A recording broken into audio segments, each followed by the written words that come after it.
हाय नमस्ते, मी अंकिता आणि आपलं मनापासून स्वागत करते आपल्या यूट्यूब चॅनल स्मार्ट टिप्स मराठीमध्ये। तर मैत्रिणींनो, आजच्या व्हिडिओमध्ये मी तुमच्यासोबत अतिशय उपयुक्त अशी होम हॅक शेअर करणार आहे जी नक्कीच तुम्हाला रोजच्या जीवनात उपयोगी पडतील। चला तर मग कुठलीही वेळ न घालवता व्हिडिओला सुरुवात करूया।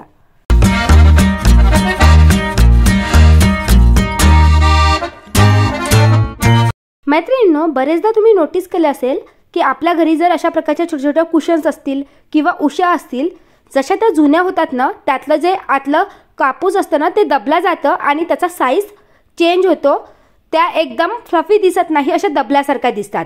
त्यामुळे त्याला जर एखादी आपण कवर देखील चढवलं ना तर ते लूज होतं। तर आज अगदी सिंपल हॅक मी तुमच्यासोबत शेअर करणार आहे। तर तुम्ही पाहू शकता माझ्याकडे हे दोन कुशन्स आहे जे खूप जुने आहे, म्हणजे 5-6 वर्ष जुने म्हटले तरी चालेल। तर यातलं जे कापूस आहे ते पूर्णपणे दबला गेलेला आहे, त्यामुळे हे फ्लफी दिसत नाही आणि यावर कुठलेही कवर चढवलं ना तरी ते दिसायला छान दिसत नाही। तर अगदी सोपी ट्रिक असते याला फ्लफी बनवायची। तर तुम्ही बघू शकता याच्या एका साइडची जी शिलाई आहे ती बाहेरून मारलेली असल्यामुळे त्याला आपण इझिली ओपन करू शकतो। तर सर्वात प्रथम काय करायचं की आपल्याला याची शिलाई काढून घ्यायची आहे। मी अगदी थोडीशी शिलाई ओपन केली आहे कारण माझ्याकडे सध्या शिलाई मशीन नाही, तर मला हाताने स्टिच करावं लागेल। मग काय करायचं आहे, त्यातलं जेवढं काही कॉटन आहे मीन्स कापूस आहे तो आपल्याला काढून घ्यायचा आहे। तुम्ही बघू शकता जो कापूस आहे तो पूर्णपणे दबलेला आहे, त्यामुळेच त्या कुशनचा जो शेप आहे ना तो पूर्ण दबल्यासारखा झालेला आहे। तर आपल्याला हा पूर्ण कापूस काढून घ्यायचा आहे आणि व्यवस्थित पिंजून घ्यायचा आहे आणि त्यानंतर पुन्हा हा कापूस जशाच्या तसा त्या कुशन कव्हरमध्ये भरायचा आहे आणि बाहेरून ते कुशन व्यवस्थित स्टिच करून घ्यायचं आहे।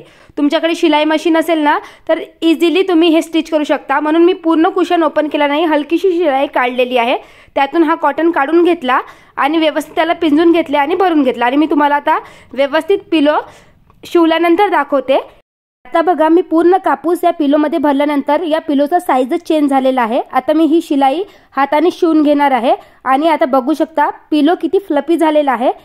हे बघा याचा जो शेप आहे तो पूर्णपणे चेंज झालेला आहे। तुम्हाला कंपॅरिझन दाखवायचं होतं, त्यासाठी मी एक कुशन जसेचा तसा ठेवलेला आहे। तर मी दोन्ही कुशनला कवर चढवते आणि तुम्हाला दाखवते। तर बघू शकता ज्यावर ई लिहिलेले आहे तो कुशन किती फ्लफी दिसत आहे, दिसायला अगदी नव्यासारखा दिसतो आहे। आणि ज्यावर हार्ट शेप काढलेला आहे तो कुशन जशाचा तसा ठेवलेला आहे, त्यामुळे तो दबलेला दिसत आहे। तर तुम्ही देखील तुमच्या घरचे कुशन्स अशा प्रकारे दबलेले असेल तर इझिली ठीक करू शकता।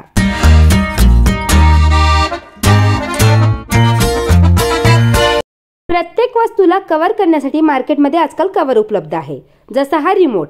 बरेचदा तुम्ही बघितलं असेल या रिमोटला जर व्यवस्थित क्लीन केलं नाही किंवा असंच ठेवलं तर त्यावर धूळ बसते आणि त्यामध्ये छोटे छोटे बटन्स असल्यामुळे त्या गॅपमधून ती धूळ आत जाते आणि मग क्लीन करणं खूप डिफिकल्ट होतं। तर त्यासाठीच मी काय केलं की ऑनलाईन हा कव्हर मागवला होता। कव्हर तर छान आहे, त्याची क्वालिटी छान आहे, बट मागच्या साईडला जे वेलक्रो दिलेलं होतं ना ते व्यवस्थित त्याला स्टिच केलेलं नाहीये, त्यामुळे जो रिमोट आहे तो इझिली बाहेर निघतो। आता माझ्या घरी लहान मुलगी असल्यामुळे ती इझिली त्या कव्हरमधून त्या रिमोटला काढायची आणि तोंडात वगैरे घालायची आणि मग डायरेक्टली आपण रिमोट ठेवला तर त्यावर धूळ बसू शकतं। तर आज मी तुमच्यासोबत एक सिंपल ट्रिक शेअर करणार आहे।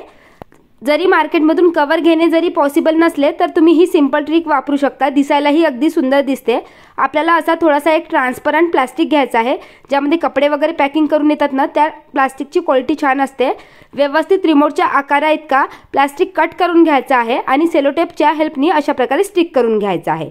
बघू शकता आता दिसायला रिमोट छानही दिसत आहे आणि त्यावर धूळ देखील बसणार नाही।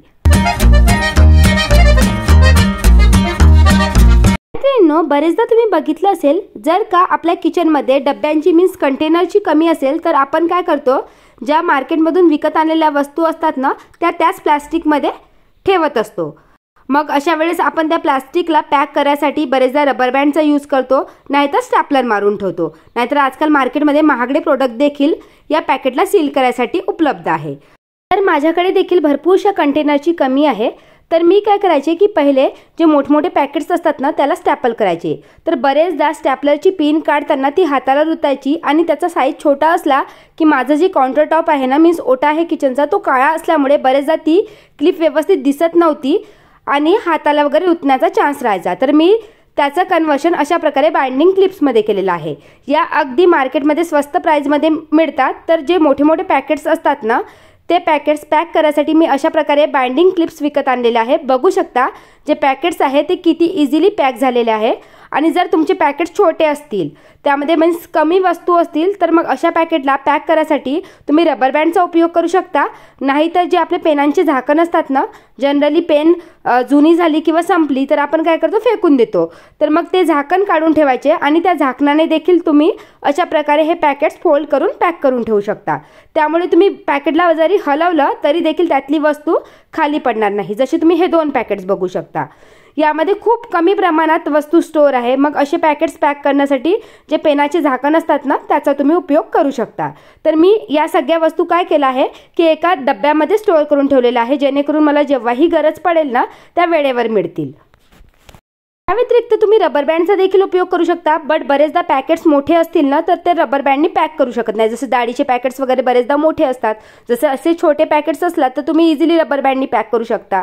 तर मी तुम्हाला सजेस्ट करेल की स्टॅपलर यूज न करता तुम्ही अशा प्रकारच्या बँडिंग क्लिप्स यूज करा पॅकेट्स पॅक करण्यासाठी. नाहीतर बेस्ट ऑप्शन आहे. प्रत्येक वस्तूसाठी जर कंटेनर असलं ना तर आपला भरपूरसा वेळ सेव्ह होतो. तसं तर मला भरपूरशी चांगले कंटेनर घ्यायचे आहे, बट एकाच वेळे सगळे कंटेनर घेणे हे पॉसिबल नाही आहे. त्यामुळे मला थोडासा वेळ लागतो आहे. जर तुम्ही देखील माझ्यासारख्या सेम प्रॉब्लेमला फेस करत असाल ना तर स्टॅपलर यूज न करता अशा प्रकारच्या बाइंडिंग क्लिप्स देखील तुम्ही यूज करू शकता.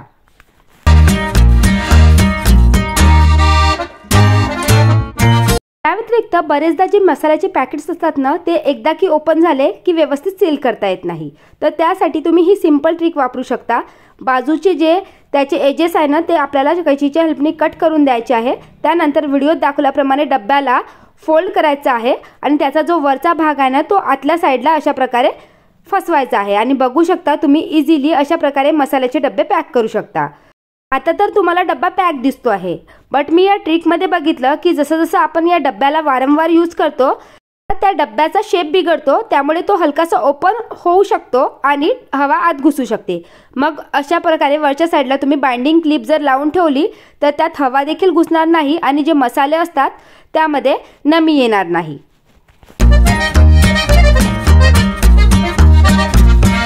आपल्याला कुठेही जास्त वेळेसाठी बाहेर जायचं असेल तर आपण आपल्या बाकी वस्तूसोबत पर्समध्ये मोबाईलचा चार्जर देखील कॅरी करतो. बरेचदा काय करतो की असंच आपण हा चार्जर पर्समध्ये डायरेक्टली टाकतो. त्यामुळे बरेचदा तुम्ही बघितलं असेल त्याचा जो वायर असतो ना तो बाकी इतर वस्तूसोबत गुंतला जातो.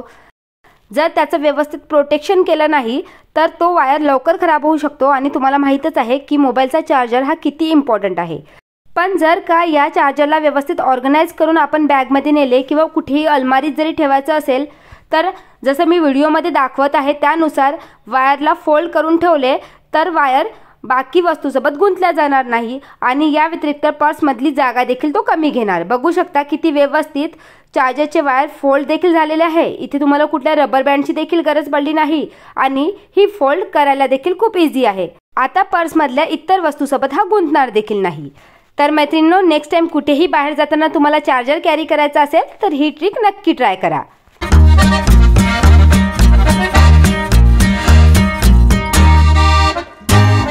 आजकाल आपल्या प्रत्येकाच्या घरी प्रेस तर असतेच. तर तुम्ही नोटीस केलं असेल जे प्रेसचे वायर असतात ना त्याला ऑर्गनाइज करून ठेवणे खूप डिफिकल्ट असते. तर त्यासाठी मार्केटमध्ये वेगवेगळे ऑर्गनायझर्स देखील उपलब्ध आहे. बट आज मी तुमच्यासोबत वायर ऑर्गनायझेशनची अगदी सोपी ट्रिक शेअर करणार आहे. जर का आपल्याकडे जुना शर्ट असेल ना त्याचे जे कफलिंग असतात त्याला कट करून घ्यायचा आहे आणि त्याचा उपयोग तुम्ही वायर ऑर्गनायझेशनसाठी करू शकता. तर सर्वात प्रथम वायरला व्हिडिओत दाखवल्याप्रमाणे फोल्ड करायचा आहे आणि त्यानंतर प्रेसला पकडून हे वायर्स तुम्ही इझिली ऑर्गनाइज करू शकता. बघू शकता या कफलिंगच्या हेल्पने किती इझिली वायर प्रेसला पकडून ऑर्गनाइज झालेले आहे. जे कफलिंग असतात त्याला ऑलरेडी एक बटन आणि काच दिलेलं असतं त्यामुळे इझिली तुम्ही या वायरला ऑर्गनाइज करून ठेवू शकता. आता तुम्ही ही प्रेस कुठेही जरी ठेवली तरी देखील दिसायला ऑर्गनाइज दिसेल. साध्या बेडशीटला घडी करून ऑर्गनाइज करून ठेवणे अलमारीमध्ये खूप इझी आहे. कोणीही साध्या बेडशीटची घडी घालू शकतो, हो ना. बट आजकाल ना इलास्टिक बेडशीटची खूप फॅशन आहे आणि मला वाटते प्रत्येकाच्या घरी एक ना एक तर इलास्टिक बेडशीट असेलच. बट या बेडशीटला तुम्ही जेव्हा फोल्ड करताना याची घडी घालताना तेव्हा मात्र माहिती होते की याची घडी घालणे किती डिफिकल्ट आहे. तर मला देखील याची घडी जमत नाही आणि मी तुमच्यासोबत घडी घालण्याची ट्रिकही शेअर करणार नाही आहे, कारण याची घडी घालणे खूपच डिफिकल्ट आहे आणि प्रत्येकाजवळ एवढा वेळ नसतो.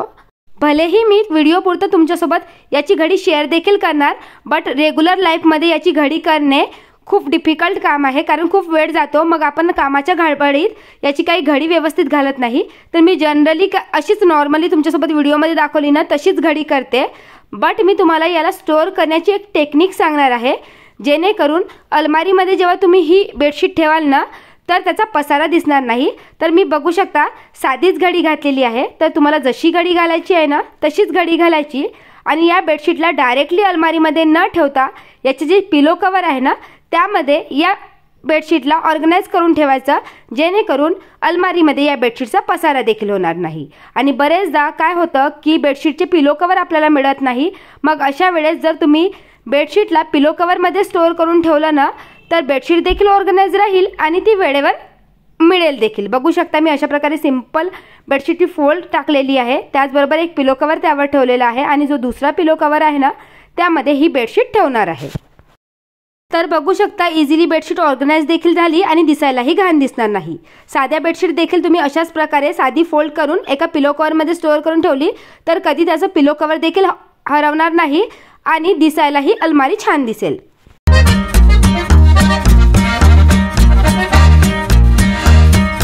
तर मैत्रिणींनो, व्हिडिओ इथेच एंड करते. आशा करते की तुम्हाला आजचा व्हिडिओ नक्कीच युजफुल वाटला असेल. व्हिडिओ आवडला असेल तर व्हिडिओला लाईक करा आणि तुम्हाला हा व्हिडिओ कसा वाटला हेही मला कमेंट करून नक्की कळवा.